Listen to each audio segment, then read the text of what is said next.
Hey folks, welcome to Centered.Live with real conversations about what grounds us, lifts us, and helps us live with purpose, clarity, and passion. Your hosts are Randy Burgoyne and Paul Malloy. We just happen to be buddies from 40 years ago, and we have a lot of experience in what I'd say business and faith as fathers, as husbands, as teachers. And we enjoy that and we enjoy sharing information. And today's topic is miracles and watching for miracles all around us. So, Even in our daily lives. Yeah.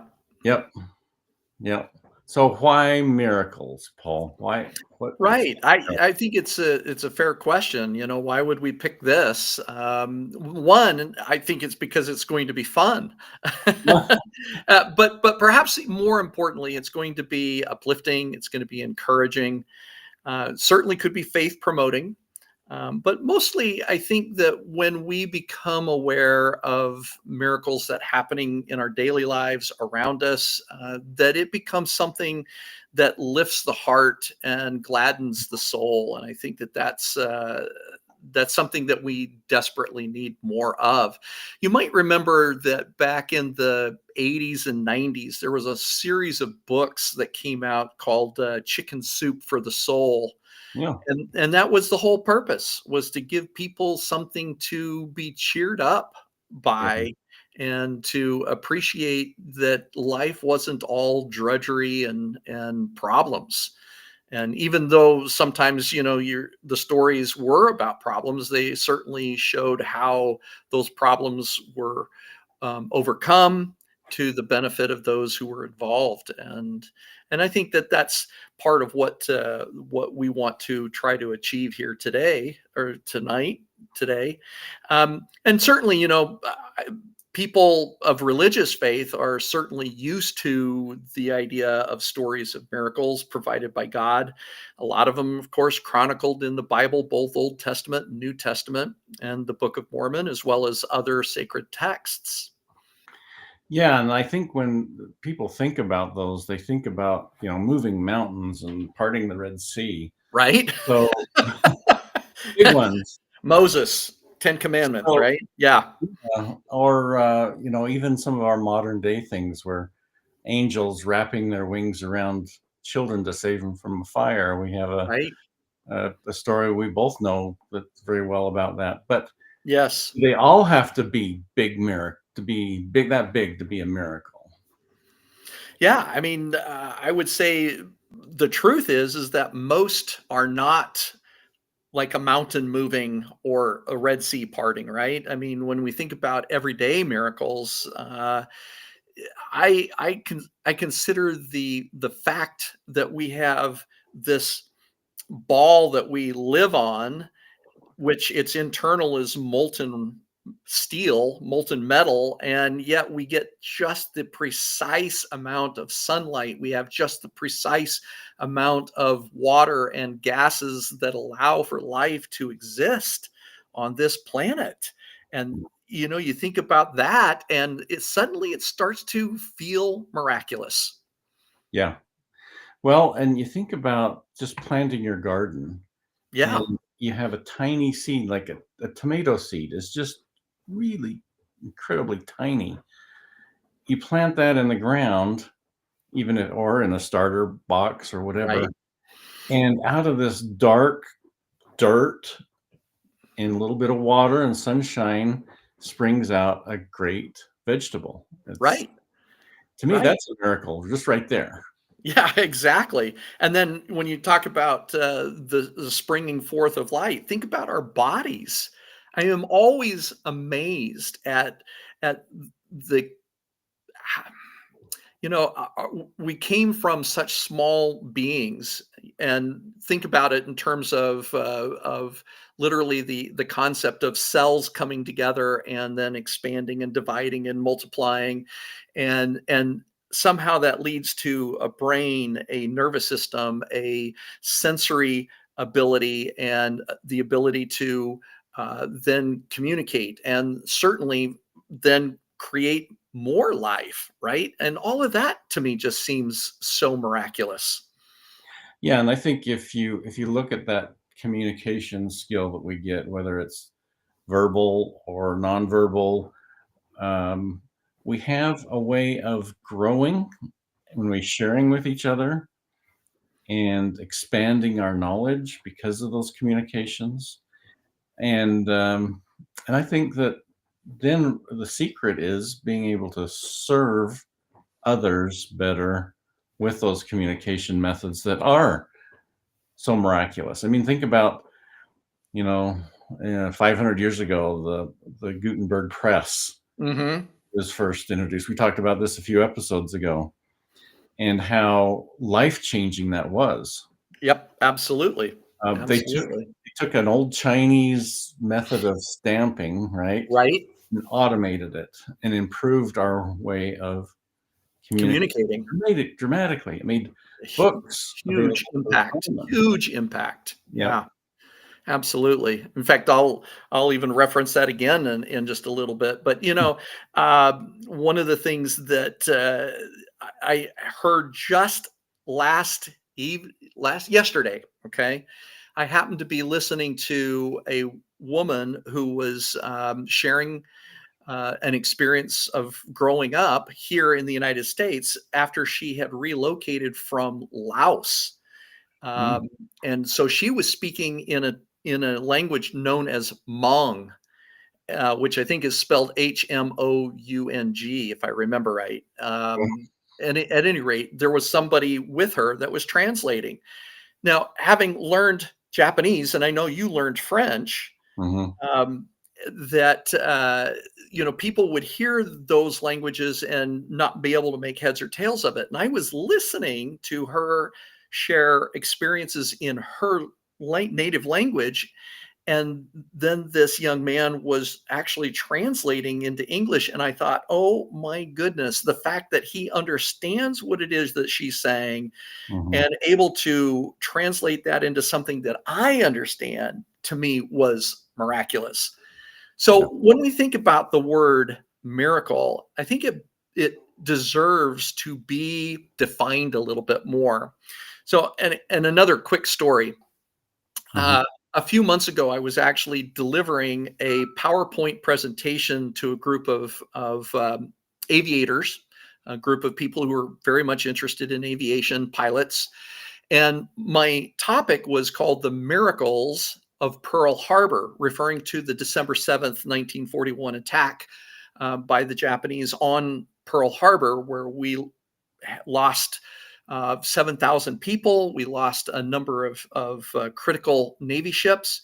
And yet, when you start to really study the history of what happened and also why, uh, it uncovers some miracles. And so I had referred to this presentation as the miracles of Pearl Harbor. And I was about halfway through, and a man who was in the audience stood up and said, "Stop calling them miracles. They are not miracles." And it took me back, took me a little bit off guard, took me back. And I said, "Well, no, wait a second. A miracle is, in essence, anything that we cannot explain, right? Mhm. We can't explain, and yet they happen." So I actually looked this up. So according to the Oxford Language Dictionary, okay, um, number one definition: a surprising and welcome event that is not explainable by natural or scientific laws and is therefore considered to be a work of a divine agency. Okay.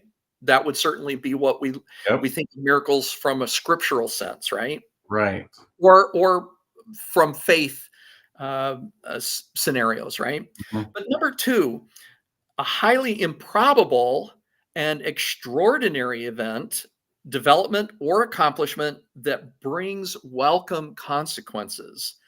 And I think Mm. sometimes we automatically dismiss the idea of something being a miracle because we say, well, that wasn't, God doing it. Or maybe we say, I don't believe in God. And Mhm. therefore, it has to be explainable some other way.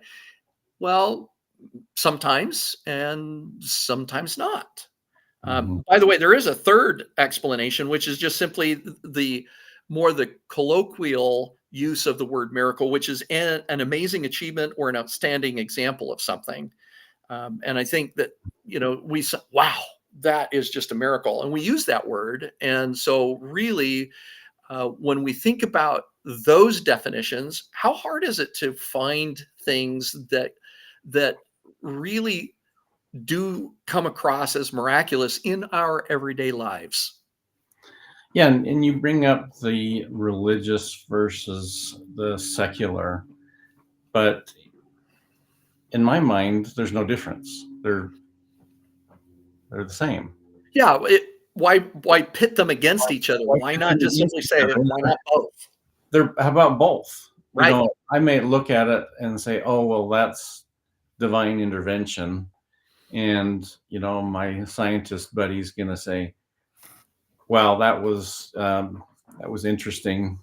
It was certainly unexpected, but it was fortuitous that we would experience this great, wonderful event." right. Whatever language he comes up with. But Yeah. he would see it as a benefit, unexpected, and I would see that as a divine nudge, so to speak. Mhm, mhm.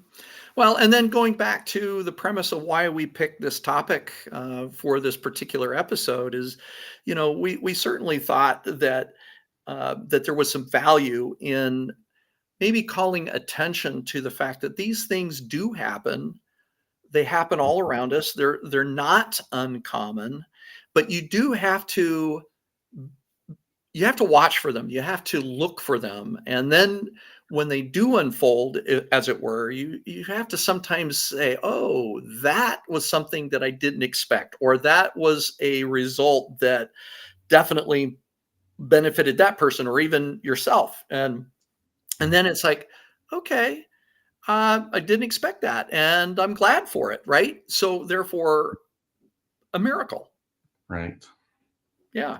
And Yeah. I think in truth, we would all benefit from having a kinder, gentler world, where we're cooperating to solve problems rather than competing to defeat, destroy, or subjugate everyone else. Well, And it seems and like that's where we're at a lot right now. right, and that doesn't that bring about a sense of gratitude? Hmm, You see the miracles, and you understand that wow, there is a divine or a greater power that is directing what we do. That's unexpected. That's wonderful, and certainly the hardest part is, and we've seen this in our own faith. Where do you have the faith not to be healed? hmm, Do you have faith to see the miracle? right. So there are those that are not healed, even though that they certainly had the same prayers and faith of somebody, and then somebody on the other side of the hospital room, hospital aisle, is healed.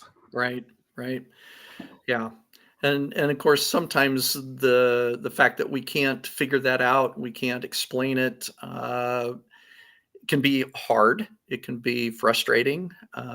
In some cases, it may even make us angry. And yet, at some point, we often do understand and we do begin to become aware of a bigger picture, a bigger purpose.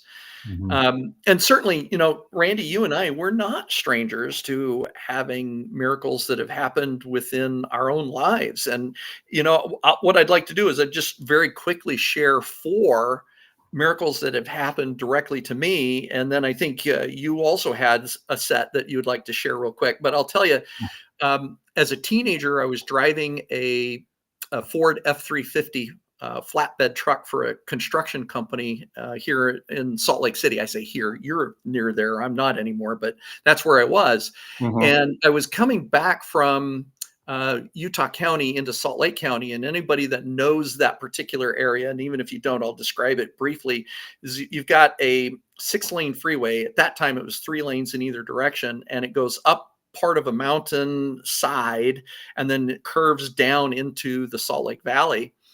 Well, it was noon, it was hot, and I fell asleep.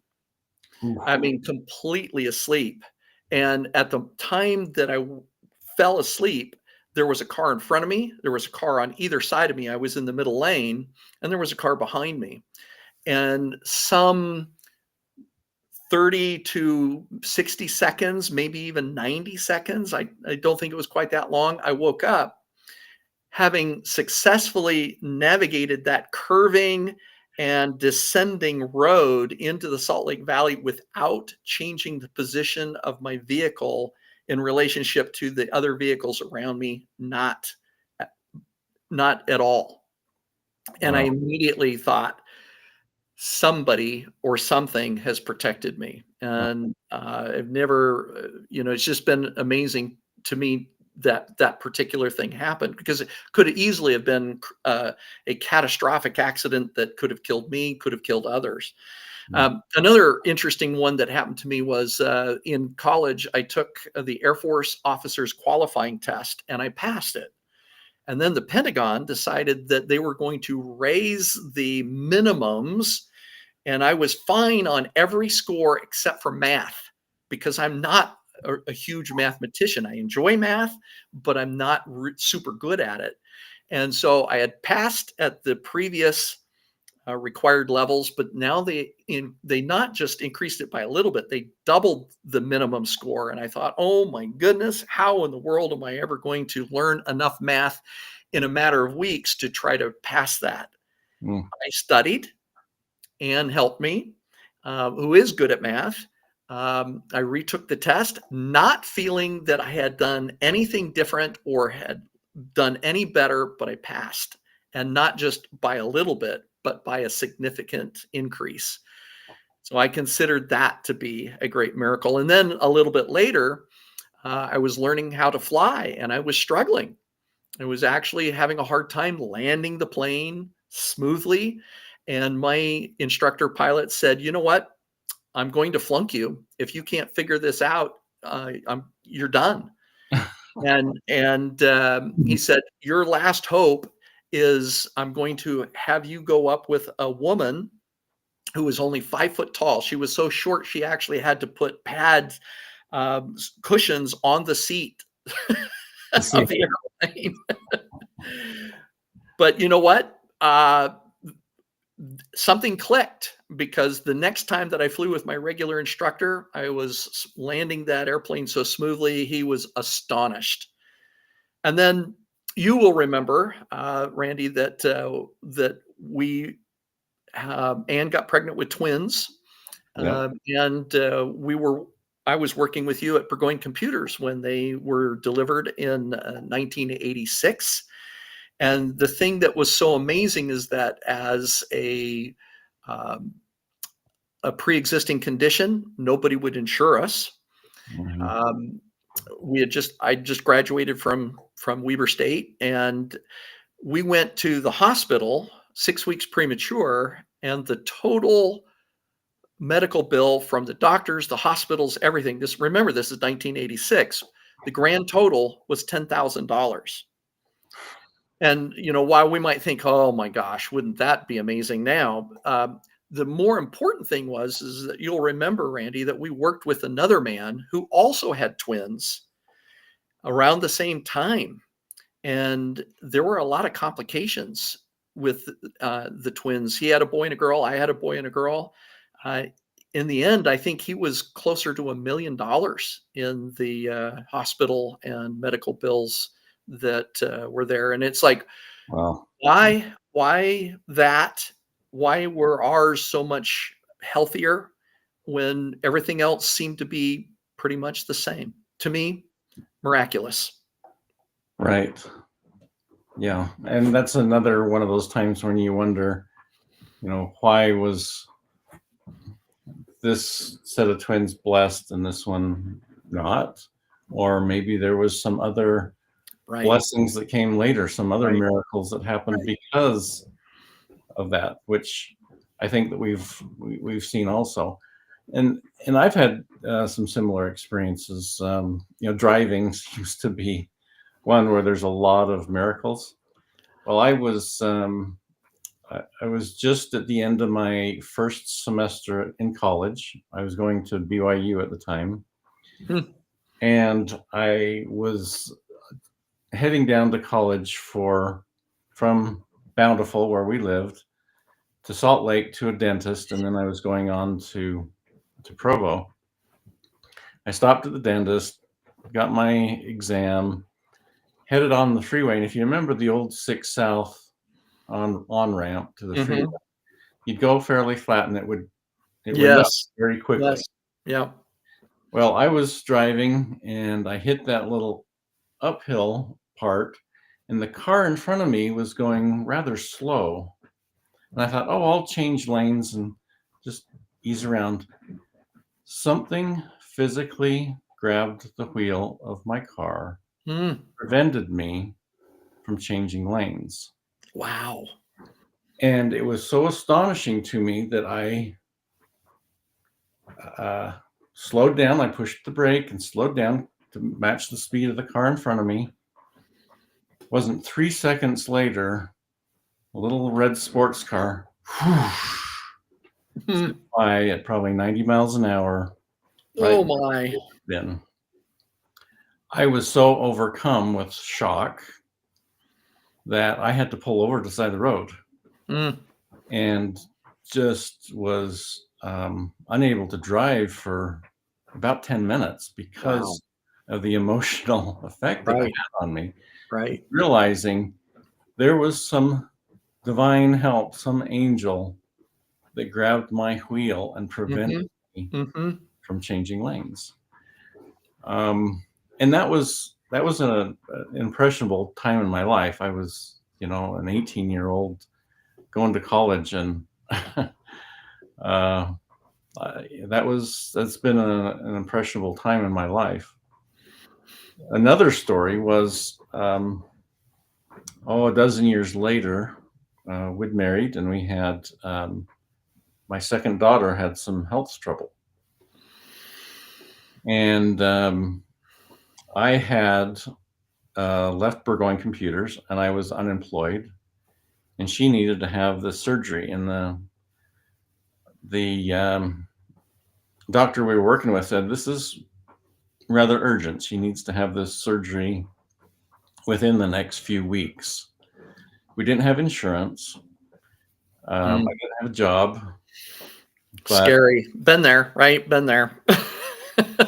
and we were struggling through it. We there's some other miracles that came about because of that. But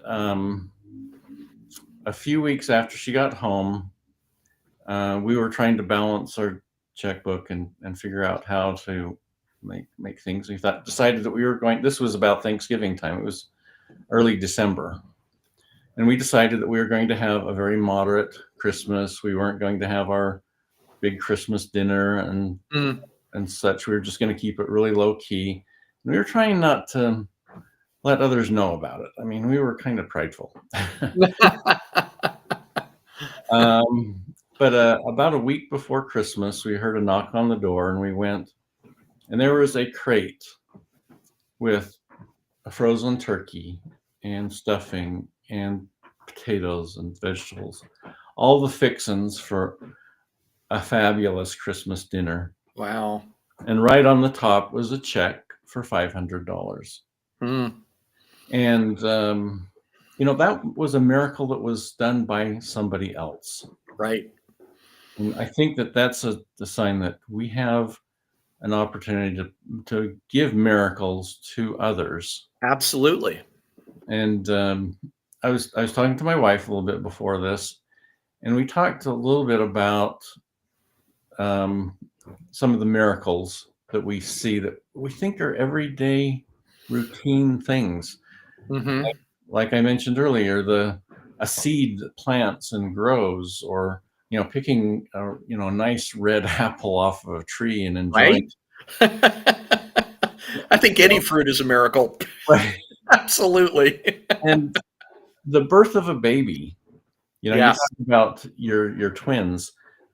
I was at the birth of all 6 of my children, and there is a silent, reverent moment, with all the screaming and commotion and Mm, everything.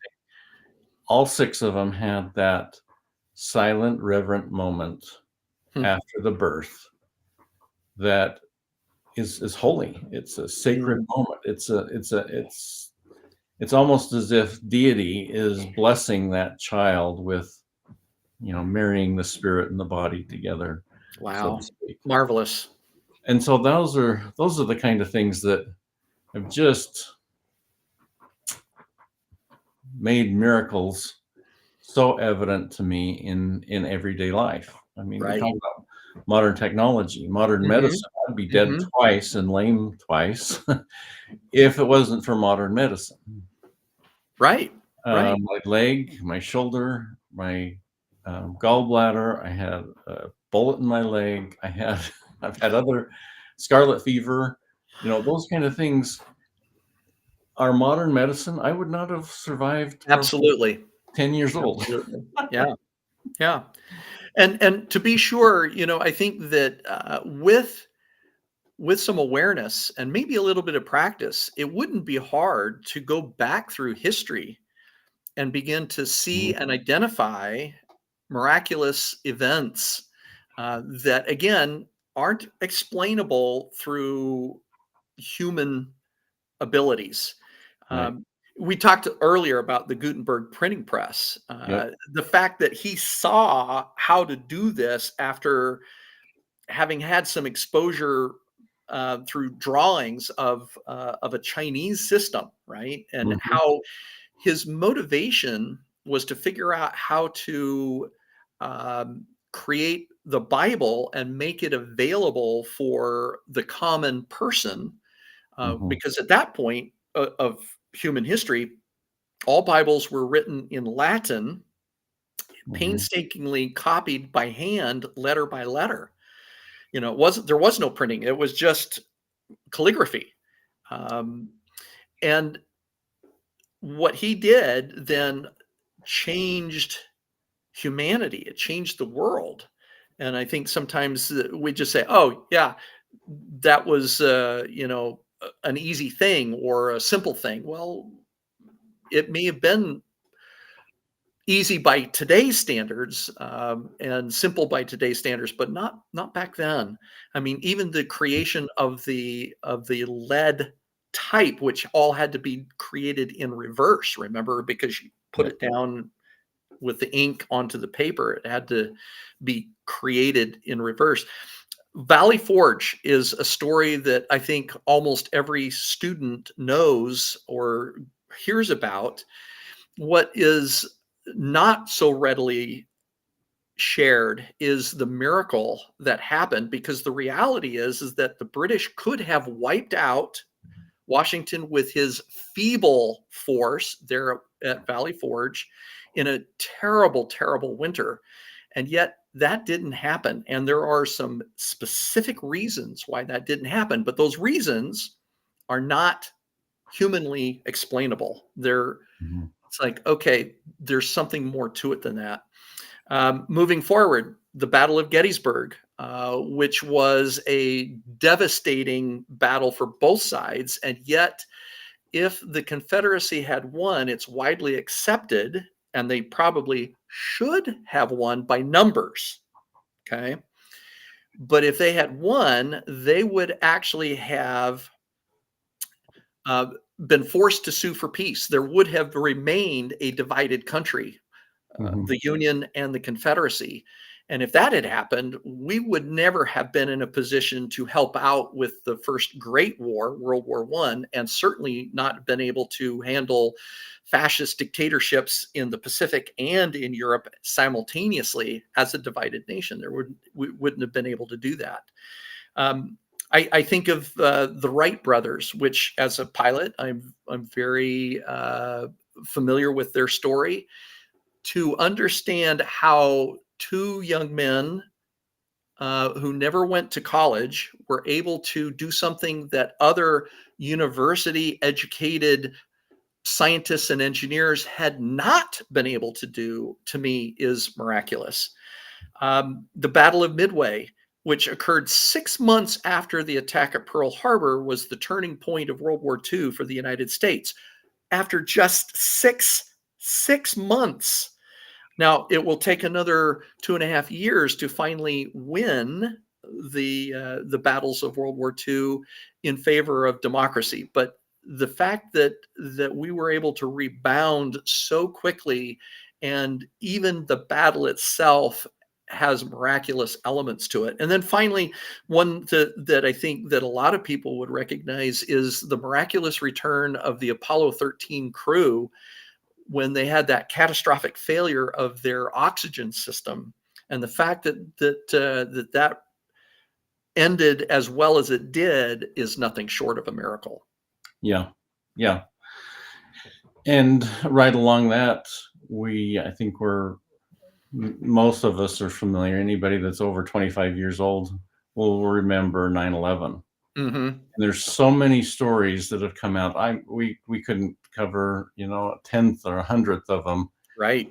But the people that should have been in the towers that Right. time, or they missed a flight, they were in another building and their elevator was stuck, or they decided to change commutes.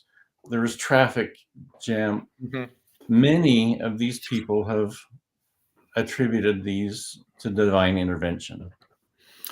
Right along with that, I think if you were to talk to a lot of people who are first responders, whether they are policemen, police Mhm. officers, or firefighters, it wouldn't take long before you would come across stories, and not just one, not just a few, but many, where they have been on site, and there were miracles that they were very much aware of, because again, inexplicably, that person should not have survived, or that thing should have been more catastrophic or more deadly. And yet here we are, we're seeing something that doesn't make sense in terms of our mortal abilities to comprehend. Right. Yep. Well, this has been a great discussion, and again, we could go on for another half an hour. But I Easily. think, yeah. But to wrap up, we appreciate you watching and sharing our videos. Please like and subscribe and share wherever you think it's appropriate. And just remember, the point of watching for daily miracles is that doing so will uplift our souls. It'll encourage positivity, and then it radiates kindness and patience and gratitude in our daily lives. And just to sum up, I think that miracles aren't just about the dramatic ones. The real miracle is when our hearts change. Love that. So again, thanks everybody for watching. Next time on Centered Live.